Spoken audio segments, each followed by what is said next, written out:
House Speaker Nancy Pelosi says she's just about ready to send the articles of impeachment to the Senate. That means Donald Trump could go on trial as early as this week, nearly 4 weeks after the House passed them.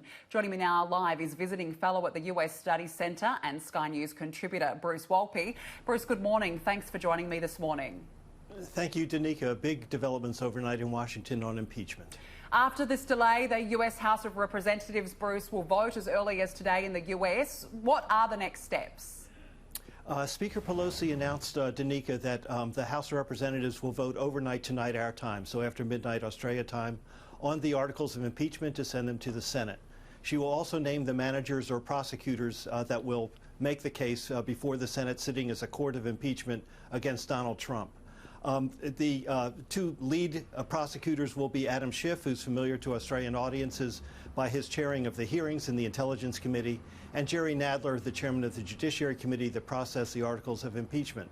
Also overnight, Senator Mitch McConnell, the Senate Republican leader, announced the Senate schedule. And the Senate will convene as a court as soon as the articles are delivered. And we will have something very interesting. We will have a bound volume of the articles of impeachment, a bound document, being walked across the U.S. Capitol from the House of Representatives to the Senate.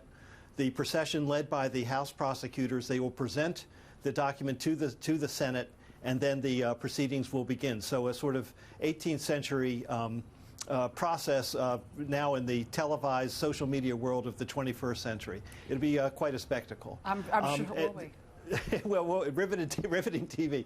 And then we will, then Senator McConnell has said that this week will really be taken up with procedural matters. The senators will be sworn in as jurors, and then, and most importantly, the Senate will discuss the rules of the trial.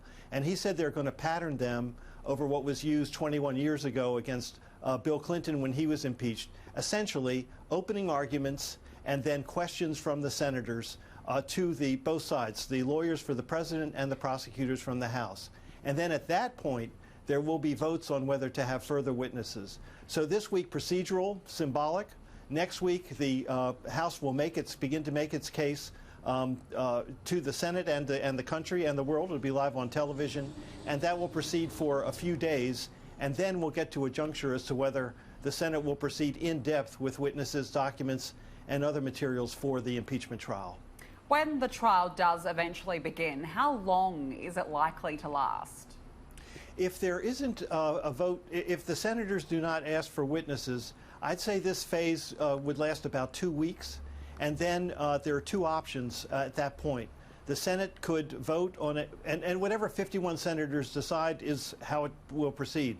The Senate could vote to dismiss the charges. President Trump has indicated very strongly that's what he wants, not dignify the impeachment any further, or they could vote to have witnesses. And if they go to witnesses, then it's who, and you have to vote and debate on that, and then the witnesses themselves to get ready. So you have at least 2 weeks, and then it could stretch to 4 or 5 weeks. And as this is occurring, it unfolds against the Democratic presidential primaries. Iowa is February 3rd, New Hampshire February 11th.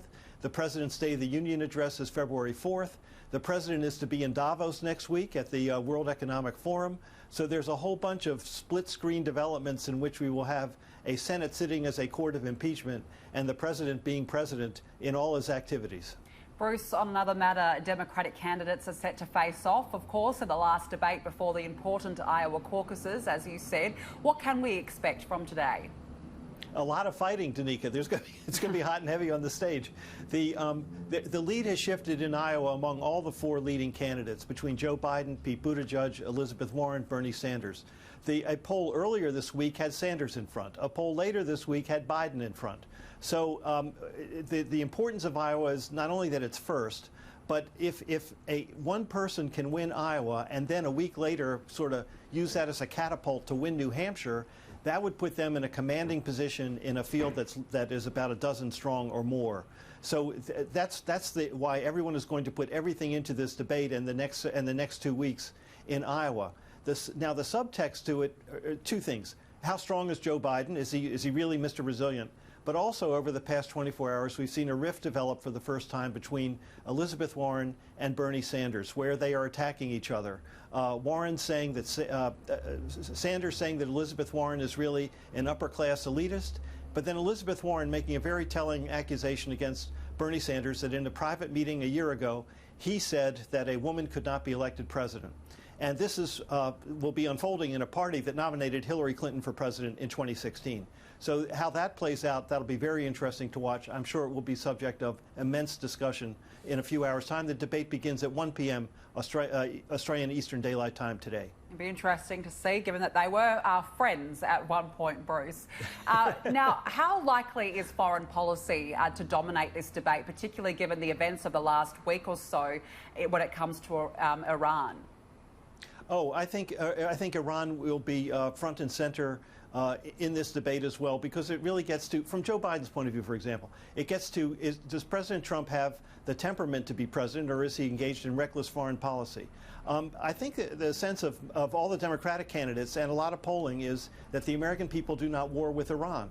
So to the extent that it's seen as that we are on the brink of war, and there may be subsequent developments of tit-for-tat military strikes by Iran against the United States out of frustration over the sanctions and other things, if people feel a sense of endanger that we're slipping into war with Iran, as we did last week, that could hurt President Trump. On the other hand, he has a very strong position. He has accomplished his objectives. He killed Soleimani.